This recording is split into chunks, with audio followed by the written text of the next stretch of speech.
അപ്പോൾ ഞാനിന്ന് ഉച്ചയൂണ് കഴിക്കാനിരിക്കുന്ന സ്ഥലം കേട്ടോ. ഇതിവിടെ ഒരു ആട്ടിൻകൂടുണ്ട്.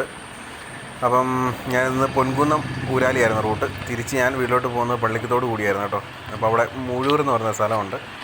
അപ്പോൾ അവിടെ ഇങ്ങനെ സ്റ്റെപ്പൊക്കെ ഇറങ്ങി നല്ല ഒരു വെള്ളച്ചാട്ടം എന്ന് പറയുമ്പോൾ നല്ല ഒരു തോട്, നല്ല ഒഴുക്കും കണ്ടോ, നല്ല പതഞ്ഞ ഒഴുകുന്ന നല്ല തണുപ്പും നിറച്ചും മരങ്ങളും മുഴുവനും ഈ തോട്ടിലോട്ട് ഇങ്ങനെ ചാഞ്ഞിരിക്കും കേട്ടോ. നല്ല തണൽ വിരിച്ച് നിൽക്കുകയാണ്, നല്ല ഭംഗിയാണ്, അതുപോലെ ഭയങ്കര സൗണ്ടുമാണ്. അപ്പോൾ ഇന്ന് എൻ്റെ ഉച്ചയൂണ് ഇവിടെ തന്നെ ആയേക്കാമെന്ന് വിചാരിച്ചു കേട്ടോ. കണ്ടോ, നല്ല ഭംഗിയാണ്. വലിയ ആൾക്കാർ വലിയായിട്ടൊന്നുമില്ല. എനിക്ക് തോന്നുന്നത് 1-2 വീട്ടുകാർ മാത്രം ഉപയോഗിക്കുന്ന ഒരു കടമാണെന്ന് തോന്നുന്നത്. അപ്പോൾ നമ്മുടെ ഇവിടെ ഒരു കല്ല് നമ്മൾ ചോറും പൊതി സെറ്റ് ചെയ്തിട്ടുണ്ട്. അപ്പം നമ്മൾ കുറേ നാളായിട്ട് ഞാൻ കാണിക്കാം എൻ്റെ കുപ്പി ഇതാ കേട്ടോ. ഇതുപോലെ ഒന്നുകൂടി ഉണ്ട് എൻ്റെ കയ്യിൽ. ഇത് നല്ല ചൂടുവെള്ളമാണ്. പിന്നെ കൈ കഴുകാനൊക്കെ ആയിട്ട് ഒരു കുപ്പിയും കൂടെ വെള്ളം കൂടെ വേറെ ഉണ്ട്. അപ്പം കുപ്പി അവിടെ വെച്ച് നമ്മുടെ പൊതി പതുക്കെ തുറക്കാം കേട്ടോ.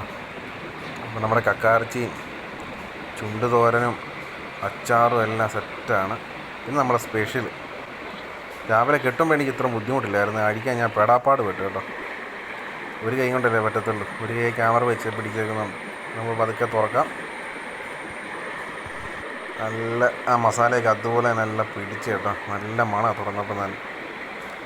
ഞാൻ ഒന്നുകൂടി ആവി കയറ്റിയതല്ലേ നമ്മുടെ കല്ലേ വെച്ച്, അതുകൊണ്ട് നല്ല ആ ഒരു കറക്റ്റ് ആ പരുവത്തിൽ തന്നെ നമുക്ക് കിട്ടുകയും ചെയ്യും. അപ്പോൾ നല്ലൊരു സ്ഥലത്ത് ഇനി ഇരിക്കാൻ പറ്റി, അതിനെ വലിയ സന്തോഷമായി. നല്ല മഴക്കാറാണ് കേട്ടോ.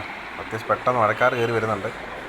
അതുകൊണ്ട് ഞാൻ പെട്ടെന്ന് കഴിച്ചിട്ട് ഡ്യൂട്ടിയിലോട്ട് കയറുകയാണ്.